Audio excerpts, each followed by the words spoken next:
hard during that last year to maintain that position and prepare himself for the same opportunity that Sergey came here and fought for just 2 years ago, and that is to fight for the world title.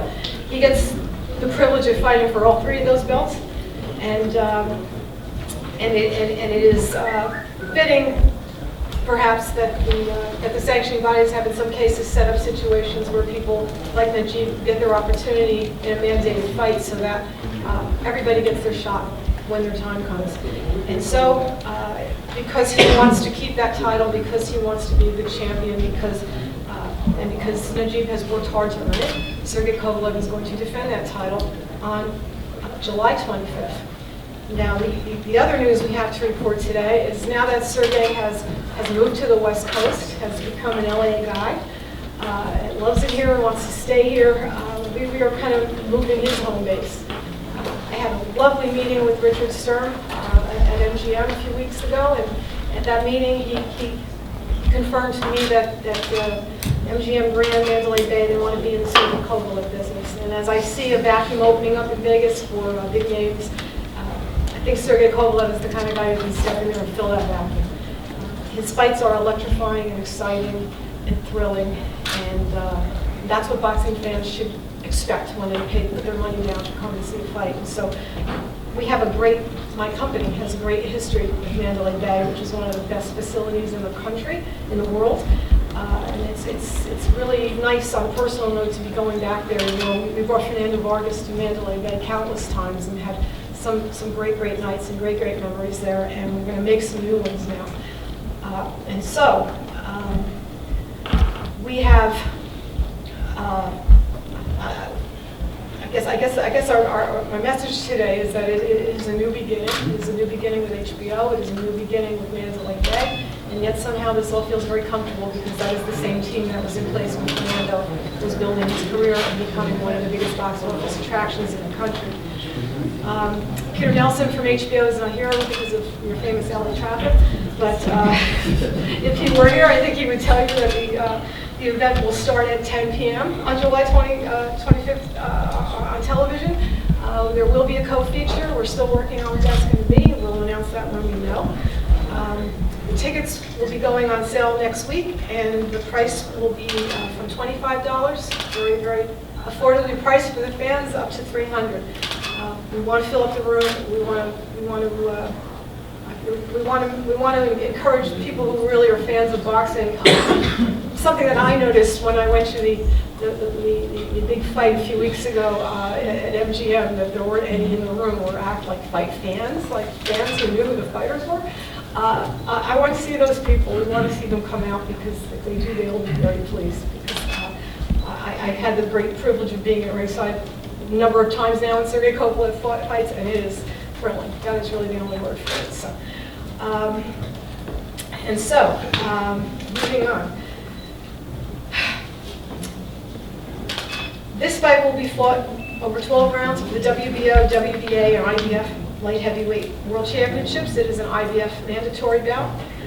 Sergey is 27-0-1 with 24 knockouts from Chelyabinsk, Russia, and Nadjib Mohammadi, 37-3 with 23 knockouts for, please hope I say this right, Gardon Bouche-de-Rhône in France.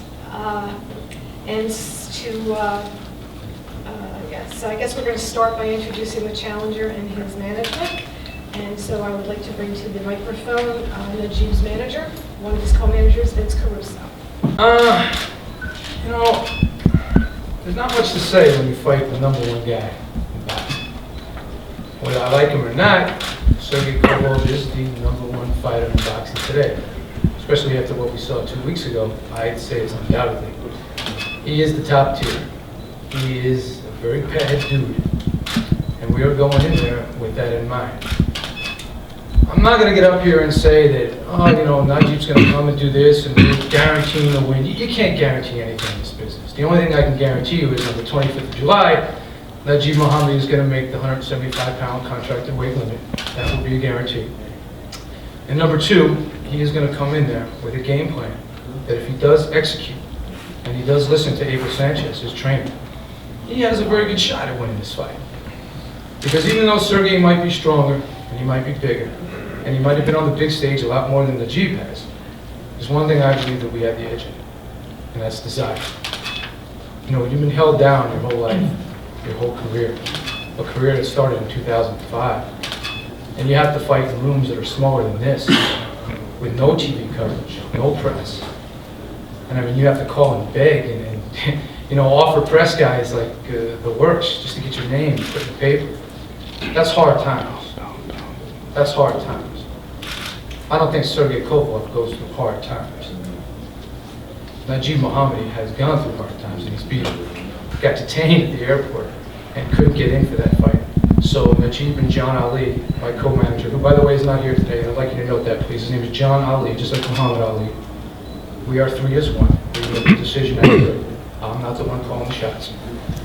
He called me up from New Jersey and asked, you know, hey, listen, we're stuck. What do you want to do? I don't know what to do. Who's going to work the corner? And I mean, I work with quite a bit of trainers that I could have called and got in there at the last minute. Freddie Roach, of course, is like family to me. I could have phoned him out there to drop him down. I didn't do it. Sullivan Barrera, our friend who was here, by the way, in the back right there, Sullivan, was on that card already, and he was working with Abel Sanchez. I've always said, after I watched Najib on June 21st of last year, that he is the perfect style fighter for Abel Sanchez's training methods. He fights that, quote-unquote, we've heard it a million times, Mexican style. He's a straight-ahead, blood-and-guts fighter. Nothing really special about it. Like I said, his strength is right here. It's heart. And you show me a guy with heart, and you show me a guy that's sick and tired of being broke, and sick and tired of getting the short end of the deal, I'm going to show you a winner. Because nothing ever, ever, ever lifts adrenaline like the desire to change your life. And that's what we got to look at going in against this guy, because he's a killer. He is number 1, the big cheese. But that's what we want. That's what we want. We want high risk because we want high reward. You know, in respect to Kathy, she talked about all these great future plans you have with Kovalev. I would have waited till this Mohammadi fight was in the books before you made any long-term plans. And I know nobody gives us a chance. Listen, if you ask me right now, if you put this on the board in Vegas, it's a 15-1 underdog. We are the dog. But we are the live dog. Everybody on this team has overcome something. This guy has overcome the temptations, the mafia-ridden streets of France, the temptations of joining organized crime. He never did.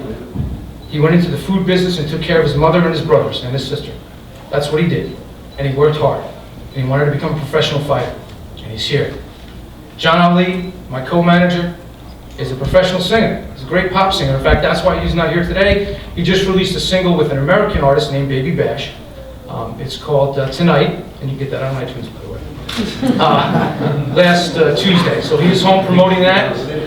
And like I said, 11 years ago, I was a junkie. I was in a Las Vegas rehab, and I never thought I'd be on a big stage again. But I am.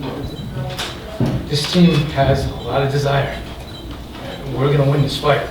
And we're going to win it with heart. From him, to me, to John, to Abel and Ben Lira. Having Ben Lira, Abel, and me in the corner, that's like Lombardi, Landry, and Belichick. It's a lot better than what this guy has.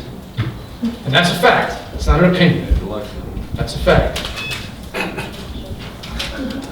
Well, ladies and gentlemen, that's enough for me. That's all I really have to say. I'm not going to waste your time. I would like to, Natty, if it's okay, can I bring up the big man right here, Najib Mohammedi? He does speak good English, so please.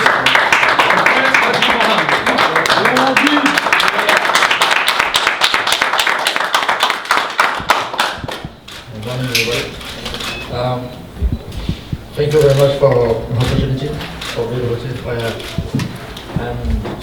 I say for me it's a big opportunity. My first time here in USA is just 1 year. Now I respect Sergey Kovalev. Now is #1 world championship of light heavyweight, and but I not come here for job or for play or for game. I'm here because for change my life, for change anything. I won't be world champion, but I work with Abel Sanchez in Big Bird for this. for me, it's not. I'm not stupid, you know. I'm saying, what do you think about me, you know? I'm not a baby. I'm not. Excuse me. I'm looking for my. Naive. Yeah, I'm not naive. Yeah, thank you.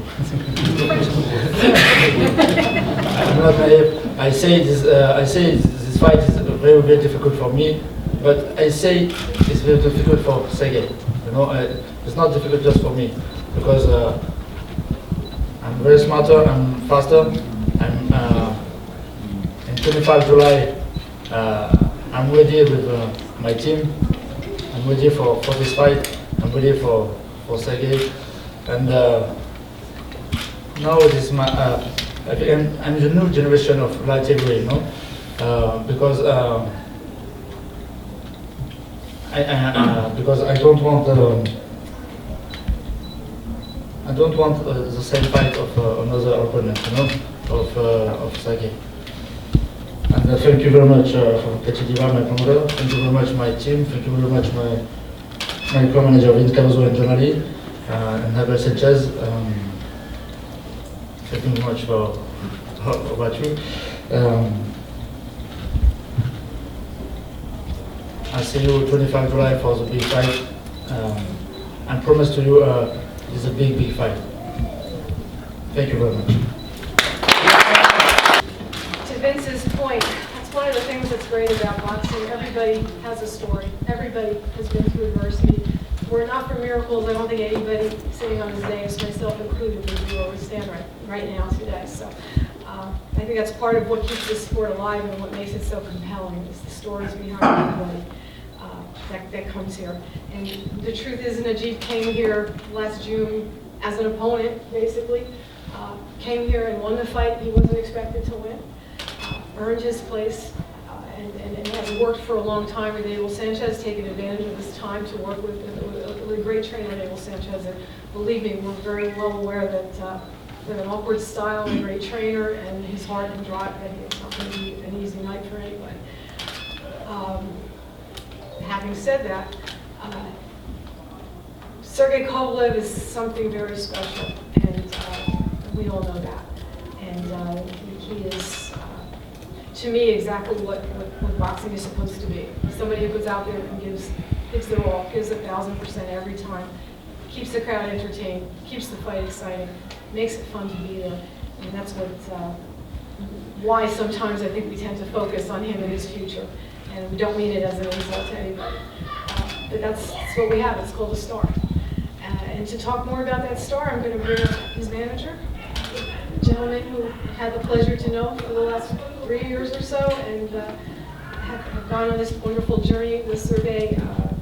Grateful that I met him, and grateful that our paths have crossed, and that we get to do this together. And here he is, Klimas. And everybody, thanks for coming for this press conference. Beautiful city, Los Angeles. Thank you, Kathy. She's doing a very good job for Sergey. And I brought Sergey to Kathy, like a couple of years ago, right?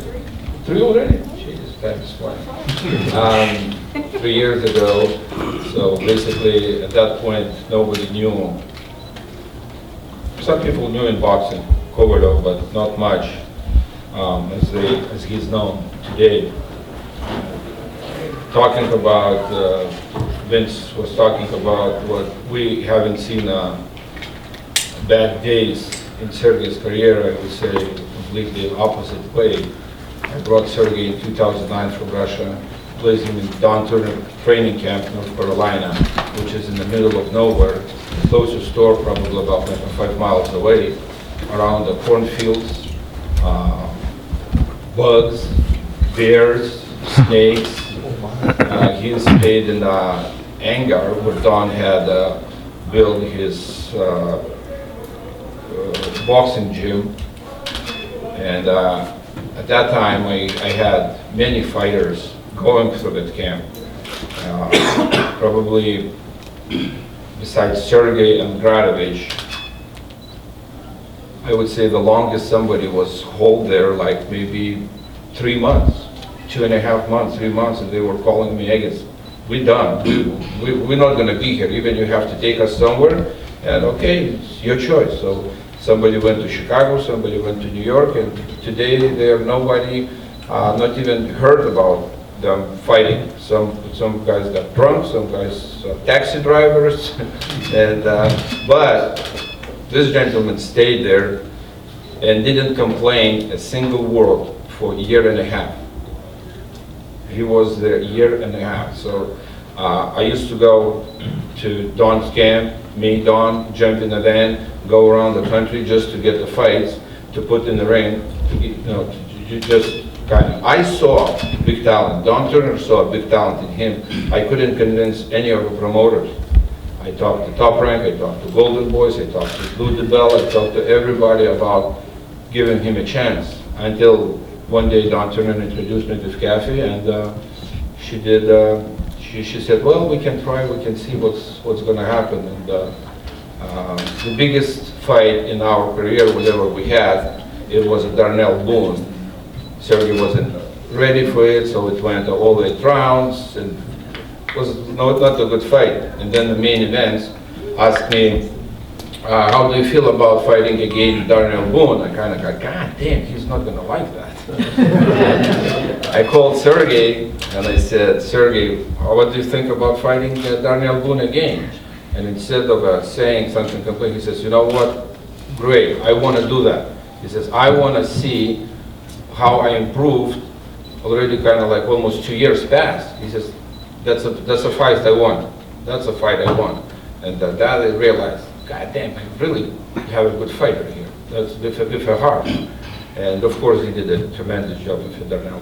He just walked in 2 rounds, two rounds, and he was a completely different guy, because he was already on TV. He was on the big stages. So he had the hard times. He had the hard times. None of that said.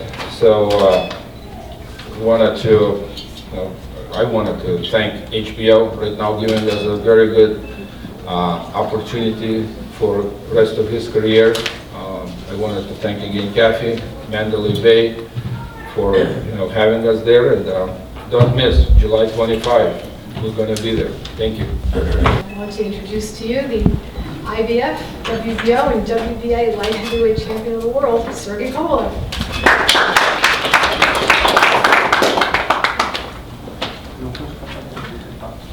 Hello everybody, thank you for coming here. What I can do say, already said enough from my side and side of Najib. Coming up, I think so, and I'm sure that it's coming up very interesting fight. Why? Because Najib has a very good and big motivation to be champion. And I am my desire to get all my 4 titles. I think so that will happen this year. Fight unified fight, and fight against Najib. It's for me next step and next test for me who I am. And I'm not going to say that I will, and I will. It's words of trash talkers. I just gonna to show what I can in the ring. Everybody welcome to Vegas, July 25th, to Mandalay Bay, and have a nice time. Thank you very much for your attention, for my promoter, Katie Duva, and manager that they got someday turn to attention to me and sign me. And right now, my career is on their hands, and I like it. Everything what I have right now, how my way is going, and also I'm very happy that my fights on HBO. I'm happy and I'm gonna to be best in my division 175. I'm not finished to collection all my belts. I should and I must to get one more WBC title. Just give me an opportunity to fight against the WBC champion. I don't care, will be Adonis Stevenson or somebody, another guy, you know. I don't care. Just right now I don't wanna even thinking about this, because my next fight will be a big fight and not easy fight against Najib Mohammedi. And thank you very much. Really appreciate that you approved this fight. And I think so enough to say. Thank you very much again. You're talking too much.